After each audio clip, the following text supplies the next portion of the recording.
오늘 이 시간 이 예배 가운데 오직 복음밖에 없기를 간절히 바랍니다. 우리 앞뒤 좌우로 이렇게 한번 인사해 볼까요? 사랑합니다. 은혜와 평강을 빕니다.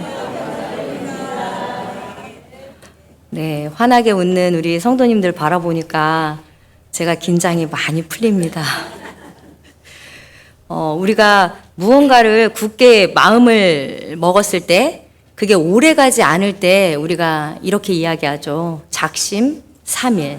네, 3일 가지 않아요. 가령 뭐 이런 거죠. 이제 여름이 되면 흔히 또 요즘은 남성들도 똑같더라고요. 거울 앞에 딱 섭니다. 그러면서 이제 다짐을 해요. 그래, 이번 여름에는 살을 꼭 빼고야 말 거야. 그런데 이제 현실은 어떻습니까? 첫날은 좀 운동을 하죠. 그리고 둘째 날은 이제 금식 아닌 굶식, 굶는 거, 약간 굶는 거 합니다. 그런데 며칠이 지나면 슬슬 마음이 흔들려요. 근데 그 흔들릴 때 때마침 이런 찬양이 또 귀에 들리는 겁니다. 내 모습 이대로 사랑하시네. 연약함 그대로 사랑하시네. 그러면서 그래, 그냥 이 모습 주님 사랑하시지 이러면서 마음의 평안이 찾아오면서 이제 냉장고 문이 어떻게 됩니까? 활짝 열어지게 됩니다. 우리의 그 위대했던 그 3일의 결심은요, 다이어트 결심은 그냥 은혜롭게 사흘 만에 막을 내립니다. 오늘 본문에서도요, 오늘 본문에서도 사흘이 등장을 합니다. 22절입니다. 모세가 홍해에서 이스라엘을 인도하매 그들이 나와서 수르 광야로 들어가서 거기서 사흘 길을 걸었으나 물을 얻지 못하고. 성경에는 사흘, 3일이 많이 나와요. 요나도 3일 동안 있었고, 이 3일이 예수님도 3일 만에 부활하셨고, 이 3일이라는 게 좀 상징적이긴 한데 뭔가 이렇게 획기적인 주님의 그 개입이 드러날 때 이렇게 3일이 나타나기도 합니다. 여기서 우리가 이제 먼저 주목해야 할 단어가 있는데요. 홍해에서. 이거를 좀 주목해서 봤으면 좋겠습니다. 이스라엘 백성들에게 홍해는 어떤 곳입니까? 하나님의 구원의 크신 은혜의 감격이 있었던, 기적을 맛보았던 그런 은혜를 경험하는 장소였습니다. 바다를 가르고 거기에 길을 내시고 마른 땅이 되게 하셔서 이스라엘 백성들이 홍해 바다를 어떻게 했습니까? 다 건넜습니다. 그런데 그 뒤쫓아오던 애굽의 군대들은요, 그 바다에 한 사람도 빠짐없이 다 침몰당했습니다. 그런 하나님의 능력을 직접 본 경험자들입니다. 그래서 출애굽기 15장 1절에서 21절까지는요, 모세가 하나님을 그렇게 찬양하고 아론의 누이 미리암도 나와서 소고를 치면서 여인들과 하나님을 노래합니다. 하나님의 능력을 보고 감격한 것이죠. 근데 어쩌면 우리 마음과 이렇게 똑같습니까? 그 감격과 찬양이 믿음의 시험대에 오르는 것은요, 결코 긴 시간이 아니었습니다. 며칠입니까? 사흘이 지나 광야에 뭐가 없어요? 물이 없습니다.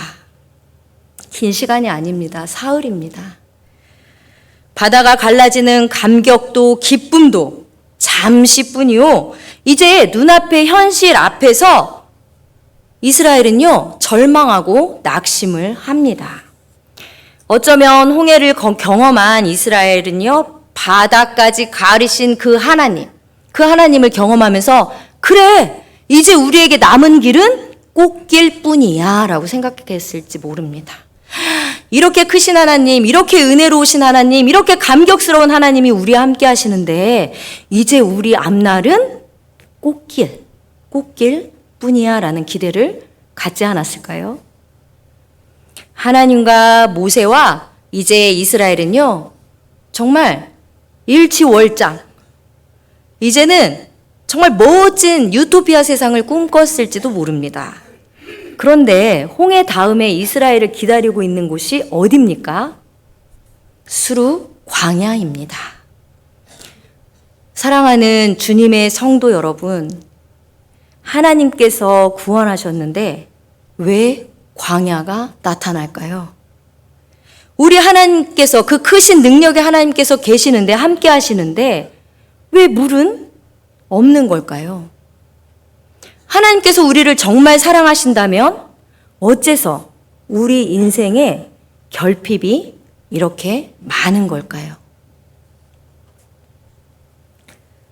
이스라엘은요, 광야에서 사흘 길을 걸었지만 물을 얻지 못했습니다. 어제 되게 더웠던 거 아시죠? 중고등부가 이제 밖에서 수영장을 만들어서 물놀이를 하는데 이렇게 왔다 갔다 했거든요. 너무 더운 거예요. 그래서 사무실에 들어오면 물을 마시고, 사무실에 들어오면 아이스크림을 먹고, 사무실에 들어오면 아이스 라떼를 먹고 계속해서 뭔가를 제가 마시고 있는 겁니다. 그 시원한 물 한 모금이요, 하루에 정말 피로를 싹 회복시켜 주더라고요. 근데 이스라엘이 3일 동안 광야를 걸어가는데, 저 몇 시간도 그렇게 힘들어 하는데 어땠겠습니까? 물이 없었습니다. 시원한 물 한 모금. 물은요, 생존과 직결된 문제입니다. 목이 마른 것은 죄가 아니에요. 문제는요, 이 목마른 것이 아니라 이 이스라엘 사람들이, 이 이스라엘 백성이 목마름 앞에서 어떤 태도로 하나님을 대했는가. 이것이 참으로 중요한 지점입니다. 하나님을 어떻게 바라보느냐. 오늘 이것을 이야기하고 싶습니다. 홍해에서 하나님을 찬양했던 백성이 내가 원하는 때에 물이 나오지 않자 이제 어떻게 됩니까? 믿음이 흔들립니다. 우리는 하나님을 사랑한다라고, 우리는 하나님을 믿는다고 고백하면서 내가 기대한 방식, 내가 원하는 때, 그때의 문제가 해결되지 않으면 하나님이 나를 사랑하지 않는가? 하나님의 사랑까지도 의심하게 되는 것이죠. 광야는요, 사람이 살기에 적합한 장소가 아닙니다. 낮에는 덥고 밤에는 승냥이 때, 그 동물들이요, 목숨을 위협하는 장소입니다. 그런데 이거는 우리 입장에서, 광야는 동시에 하나님의 입장에서 봤을 때요, 내가, 하나님이, 이스라엘 백성이 얼마나 하나님을 믿고 하나님을 알아가고 하나님께 순종하는지를 시험하는 장소이기도 합니다. 우리의 믿음이 낱낱이 드러나는 장소가 바로 광야입니다. 23절입니다. 함께 읽겠습니다. 마라에 이르렀더니 그곳 물이 써서 마시지 못하겠으므로 그 이름을 마라라 하였더라. 사흘을 걸은 끝에 드디어 발견한 물이 마라입니다. 마라. 얼마나 반가웠겠습니까? 물을 딱 한 모금 마시는데 너무 고통스럽게 쓴 거예요. 그래서 그 이름이 쓰다, 쓴 물 해서 마라입니다. 이스라엘 백성들이요, 이제 됐어, 정말 하나님이 우리가 계시나 보다 하고 마셨는데 고통입니다. 여전히 고통입니다. 24절입니다. 백성이 모세에게 원망하여 이르되 우리가 무엇을 마실까 하매, 물이 쓰자 이제 드디어 우리 안에 있는 그 밑바닥이 드러나는 순간인 거죠. 우리 안에 감춰뒀던, 마치 하나님을 사랑하고 내가 믿음이 있는 것 같아 보였는데 내 밑바닥에 있던 것이 드러나는 순간입니다. 그 속에서 원망이 터져 나옵니다. 우리가 신앙생활을 하다 보면 어려움을 겪을 때, 하나님, 지금 하나님 저 주목하고 계세요? 머리털부터 제 눈동자 하나 다 아신다는 그 하나님, 저 왜 이렇게 괴로워요? 하면서 우리가 하나님께 울부짖고 원망할 수 있습니다. 이 원망은요, 우리가 눈을 들어 하나님을 바라보면서 하나님을 그래도 신뢰하는 믿음 안에서 하는 원망입니다. 그런데 여기서 말하는 원망은요, 불신앙, 하나님을 신뢰하지 않는 마음, 태도를 의미합니다. 평안할 때는 내가 믿음이 좋은 줄 압니다. 그런데 내 뜻대로 되지 않는 순간이 오면 우리는요, 이 마음에서 스멀스멀 올라오는 것들이 있습니다. 그것이 무엇이냐면 두려움, 조급함, 원망, 이것들이 드러나게 됩니다. 겉으로 봤을 땐 단순해 보이지만 그 물이라는 것이 문제가 아니고요. 하나님께서는 그 광야라는 곳에서 우리의 밑바닥에 숨겨져 있는 그 두려움과 조급함과 원망을 훈련하시고 더욱더 우리의 믿음이 성숙해져 나가기를 원하시는 것입니다. 마라의 진짜 문제는요, 쓴 물이 아니었습니다. 쓴 현실 속에서도 우리가 하나님을 어떻게 바라보고, 우리가 하나님을 어떻게 신뢰하고, 우리가 하나님을 어떻게 아느냐, 이것이 하나님의 관심 포인트입니다. 25절입니다. 모세가 여호와께 부르짖었더니, 모세가 여호와께 부르짖었더니, 이 부르짖었다는 의미는요, 완전히 고통 속에서 찢어지는 고통의 소리입니다. 모든 원망이 누구한테 갑니까? 눈에 보이는 모세한테 가는 거예요. 그러니까 모세가 너무 괴로운 거예요. 그래서 하나님 앞에 고통스러운 찢어지는 기도를, 부르짖는 기도를 지금 하고 있는 것입니다. 우리는 여기서 발견해야 합니다. 이스라엘과 모세의 반응을. 둘의 큰 차이를 발견하죠. 백성은 모세를 원망했습니다. 모세만 원망한 것일까요? 모세 뒤에 있는 하나님을 원망한 것입니다. 하지만 모세는요, 하나님께 부르짖었습니다. 같은 상황, 같은 갈증, 같은 갈급함 가운데 신앙의 반응과 태도가 너무나 다른 것이죠. 이스라엘은 사람을 원망했는데, 하나님을 원망했는데, 모세는 하나님께 기도합니다. 신앙은 광야를 피하는 자세가 아닙니다.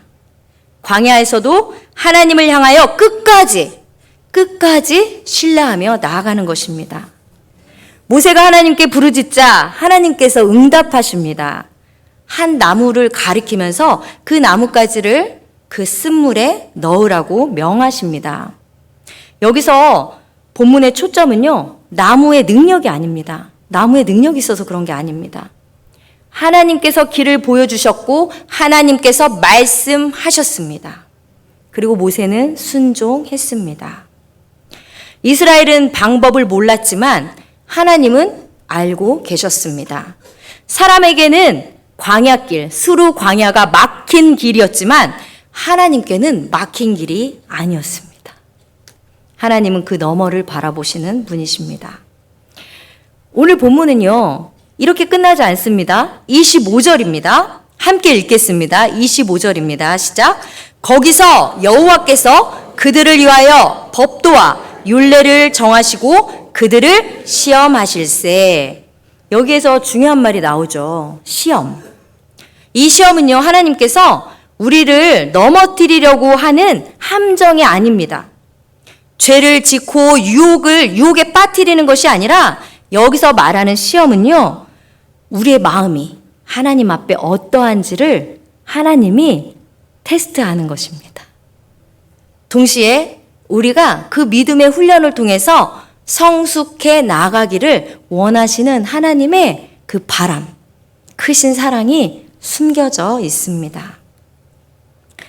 우리가요, 광야에 비로소 갔을 때, 그 실체를 마주했을 때, 내 믿음의 수준이 이렇게 나옵니다. 내가 나의 실체를 알아야 스스로 성찰하고 하나님 앞에 구할 수 있지 않겠습니까? 하나님은 그렇게 함께 변화되어 나아가기를, 성숙해져 가기를 굉장히 원하십니다. 신명기 8장 2절입니다. 내 하나님 여호와께서 이 40년 동안에 내게 광야길을 걷게 하신 것을 기억하라. 이는 너를 낮추시며 너를 시험하사 내 마음이 어떠한지 그 명령을 지키는지 지키지 않는지 알려 하심이라. 하나님께서요, 이스라엘에게 물으십니다. 홍해에서 구원한 나를, 아무것도 보이지 않는 광야에서 너희는 나를 신뢰하느냐? 홍해에서는요, 눈으로 확인된 바다, 그 기적을 봤습니다. 하지만요, 광야에는요, 보이는 게 없습니다. 광야는 기적이 그렇게 나타나는 곳이 아니에요. 광야는요, 오직 하나님의 말씀만이 있습니다. 그래서 우리는 광야에서 훈련받을 때 하나님의 말씀을 붙들어야 합니다. 광야는 믿음이 드러나는 자리이면서 동시에 믿음이 성숙해지는 장소입니다. 하나님께서 우리를 시험하는 목적은 우리를 떨어뜨리는 데 있지 않습니다. 하나님의 백성으로 성숙하게 세워지도록 하는데 그 목적이 있습니다. 따라서 광야는요, 구원받은 백성이 자신을 구원하신 하나님을 신뢰하는 법을 배우고 훈련하는 곳입니다. 광야 학교입니다. 26절에서 본문은 이렇게 이야기합니다. 너희가 너희 하나님 나 여호와의 말을 들어 순종하고. 여기에서 이스라엘에게 하나님께서 순종하라고 이야기하는데요, 중요한 것이 있습니다. 여기에서요, 순종을 하라고 하는데 중요한 게 있어요. 순서. 여기에서 순서가 너무나 중요합니다. 우리는 반드시 기억해야 될 게 있습니다. 구원이 먼저입니다. 노예였던 백성을 하나님이 먼저 찾아오셨고 유월절의 은혜를 베푸셨고 홍해의 길을 내셨습니다. 그리고 말씀하셨습니다. 이제 너희는 나의 백성으로 살아라. 너희가 먼저 나의 백성처럼 행동하고 뭔가 율례를 지켜서 구원받은 것이 아니라 오직 우리 주 예수 그리스도의 은혜로 구원을 받았고 그 은혜에 힘입어 순종하게 되는 것입니다. 이것이 복음의 가장 중요한 핵심입니다. 하나님께서 먼저 우리를 구원하셨습니다. 그리고 우리는 그 은혜 덕분에 예수님이 너무 고맙고 감사해서 순종할 수 있는 것입니다. 은혜가 먼저입니다. 우리의 응답은 그 다음입니다. 그리고 이제 하나님께서 26절에서요, 자신의 이름을 소개합니다. 26절 한번 같이 읽어보실까요? 시작. 나는 너희를 치료하는 여호와. 아멘. 이스라엘은 물을 찾았습니다. 그런데 하나님께서는 그 물보다 더 중요한 것이 있다. 그것은 바로 나, 하나님, 나를 아는 것이다. 그래야 우리가 은혜 가운데 살아가면서 순종할 힘을 얻게 됩니다. 하나님은요, 오늘 우리에게도 동일하게 말씀하십니다. 나 여호와는 우리 예일 공동체의 모든 성도들을 치유하시는 여호와 하나님이시니라. 여기서 치료한다는 것은요, 단순한 우리의 육체의 질병만을 고친다는 그 좁은 의미가 아닙니다. 마라에서 하나님께서요, 고쳐야 할 것이 또 하나 있었습니다. 쓴물뿐만 아니라 우리 마음에 있는 쓴물도 하나님께서는 치유해야 했습니다. 물만 쓴 것이 아니에요. 우리의 마음에도 쓴뿌리가 있단 말입니다. 우리가 그 쓴물이 언제 올라오십니까? 자주 올라오시죠. 우리가 이렇게 연약한 존재입니다. 하나님의 은혜 없이는 살 수 없는 존재입니다. 우리 이 속에서요, 올라오는 것들을 자세히 들여보면요, 그것은 원망과 불신과 조급함과 두려움들입니다. 그래서 하나님께서는요, 마라의 물만 고치는 데 집중하지 않습니다. 마라를 지나가는 그 백성의 영혼 육도 하나님께서 치유하시기를 굉장히 원하셨습니다. 우리는요, 하나님께 상황을 바꾸어 달라고 기도합니다. 그러나 하나님께서는요, 때로는 그 상황을 바꾸시는 동시에 기도하는 우리도 바꾸십니다. 원망하던 사람이 어떻게 됩니까? 남 탓하던 사람이 어떻게 됩니까? 제 탓입니다. 답을 알아야 안심하고 이렇게 한 발 한 발 나아갔던 사람이 하나님을 신뢰하기 시작함으로써 어떻게 됩니까? 담대하게 한 걸음 한 걸음 불투명한 미래를 나아갈 수 있는 것입니다.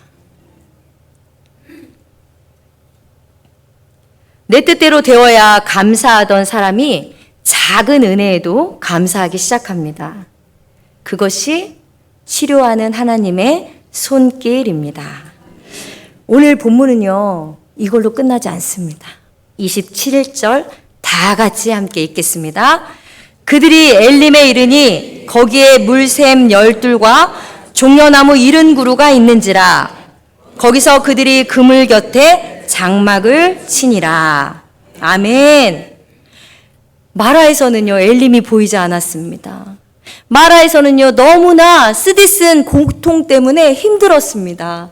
그런데 그 너머 하나님이 예비하신 곳 엘림이 이스라엘 백성을 기다리고 있었습니다. 그곳에는요, 진을 칠 수 있을 만한 곳, 이 이야기는요, 곧 사람이 살 수 있는 완벽한 환경이라는 것을 뜻합니다. 광야 끝에는 엘림이 있습니다. 그곳에서는요, 물이 있습니다. 쉼이 있습니다. 그늘이 있습니다. 먹을 열매가 풍성합니다. 하나님은요, 하나님의 백성을 언제나 결핍 속에만 두시는 분이 아니십니다. 광야에서 길을 걷게 하시고 때로는 엘림 같은 곳에 인도하여서 푹 쉴 수 있도록, 또한 풍성한 충만한 은혜를 누리게도 하십니다. 광야에서는 하나님을 신뢰하는 법을 배우고 엘림에서는 하나님의 풍성하심을 누리는 복도 있습니다. 광야에서 믿음을 배운다면요, 엘림에서는 하나님께 감사를 배웁니다. 그리고 중요한 것은요, 광야의 하나님과 엘림의 하나님이 같은 분이십니다.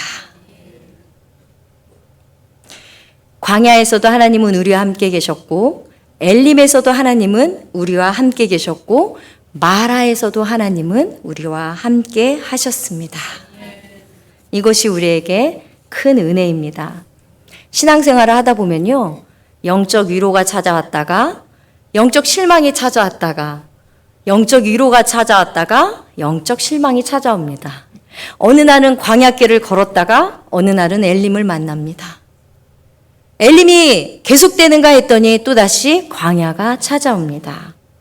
하지만 중요한 것은요, 그 어느 곳에나 하나님이 함께 하신다는 사실입니다. 광야에서도 마라에서도 엘림에서도 우리를 놓지 않으시고 우리를 치유하시기 원하시는 그 하나님의 크신 사랑을 우리 예일 공동체 모두 누리는 이 시간이 되기를 간절히 바랍니다.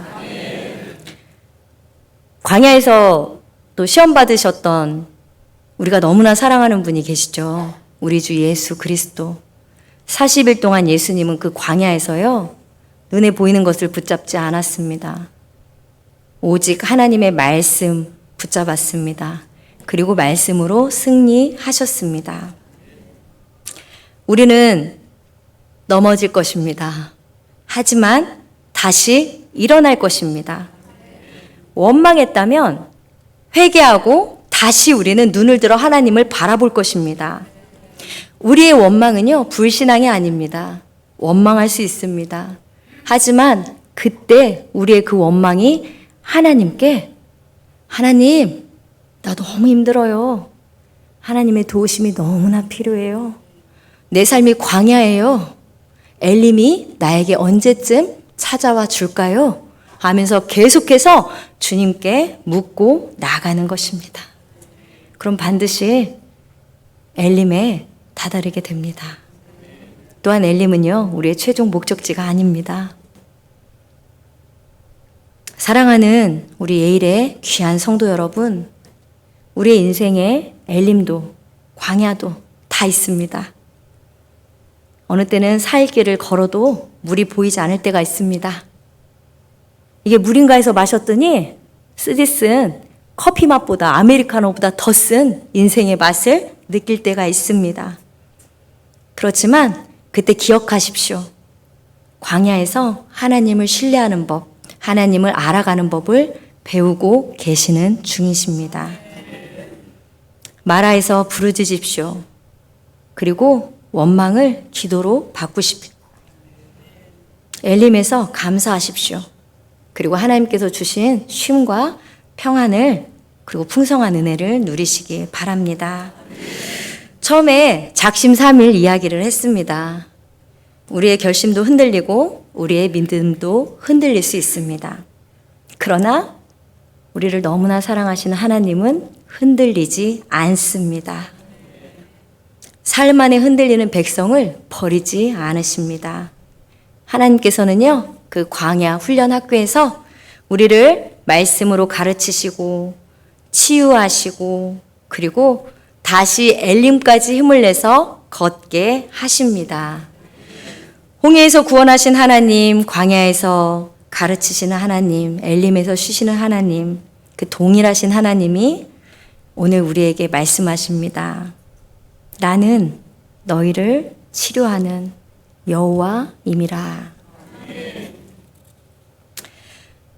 하나님께서 인도하시는 우리의 마지막 길까지요, 우리 예일 공동체 서로 힘이 되어주고 쓰러지는 지체에 있을 때 잡아주면서 엘림 멀지 않았다고, 우리 하나님 바라보자고 같이 믿음으로 걸어가는 정말 귀한 사랑으로 뭉쳐진 공동체 되기를 바랍니다. 오늘 말씀을 기억하시면서 함께 잠시 기도했으면 좋겠습니다. 같이 기도하겠습니다. 사랑의 하나님, 주님, 우리 인생 가운데 누구는 광야에서, 누구는 엘림에서 아버지 쓰디쓴 마라의 물을 마시는 아버지 성도님들도 있습니다. 아버지, 우리를 버리지 아니하시고 우리를 치료하시는 여호와시라고 선언하신 주님의 말씀 의지합니다. 아버지, 우리가 눈을 들어 주님의 은혜를 바라봅니다. 주님의 손길, 주님의 도우심을 바라봅니다. 아버지, 여기에 있는 우리 성도 한 분 한 분, 우리 연약한 지체들 기억하여 주시고, 아버지, 광야든 엘림이든 어디에서나 하나님을 신뢰하며 하나님을 찬양하며 하나님께 노래하며 아버지, 그렇게 서로 힘을 내어 손잡고 나아갈 수 있도록 주님 인도하여 주시고 도와주시옵소서. 아버지, 불쌍히 여겨주시옵소서. 아버지, 우리의 연약함이 때로는 우리의 짐이 될 때 아버지, 눈을 들어 주님을 바라보겠습니다. 믿음의 결단으로 아버지, 우리의 태도를 바꾸겠습니다. 아버지, 주님의 은혜를 기억하겠습니다. 십자가에서 흘리신 그 보혈의 귀한 은혜, 그것을 힘입어 아버지, 은혜를 힘입어 순종하는 아버지, 우리의 결단을 주님 앞에 올려드리겠습니다. 아버지, 광야에 있을 때 그 훈련을 잘 이겨내는 성도들 되게 하여 주시옵소서. 우리가 되게 하여 주시옵소서. 엘림에 도착했을 때는 주님의 은혜를 기억하며 감사하는 우리 귀한 성도님들 되게 하여 주시옵소서. 아버지, 주님 사랑합니다. 사랑의 하나님, 광야에서도 우리를 버리지 않으시고 마라에서도 치료하시며 엘림까지 인도하시는 은혜에 감사드립니다. 눈앞의 환경보다 하나님을 신뢰하게 하시고 광야에서는 믿음을 배우며 마라에서는 기도하고 엘림에서는 감사하게 하옵소서. 나는 너희를 치료하는 여호와임이라 하신 말씀을 붙들고 한 주간도 믿음으로 살아가게 하옵소서. 예수님의 이름으로 기도하옵나이다. 아멘.